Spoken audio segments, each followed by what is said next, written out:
নদীর ধারে একটা শান্ত গ্রাম। দিনে নদীতে কোলাহল থাকলেও রাতে নদী ভয়ঙ্কর নীরব হয়ে যায়। সবাই জানত ওই নদীতে মেছো ভূতেরা থাকে। একজন জেলে, নাম রামু, এসব বিশ্বাস করত না। এক পূর্ণিমার রাতে লোভে পড়ে সে নৌকা নিয়ে নদীতে গেল।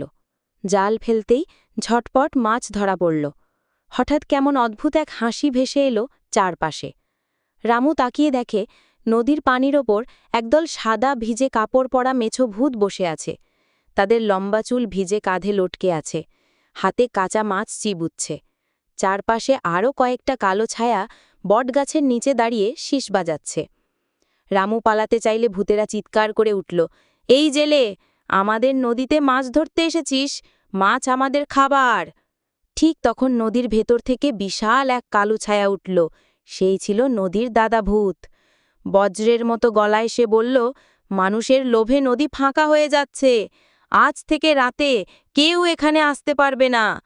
ভূতেরা একসাথে নদী ঝাপটা মারতেই রামুর নৌকা নিজে থেকেই তীরে চলে গেল।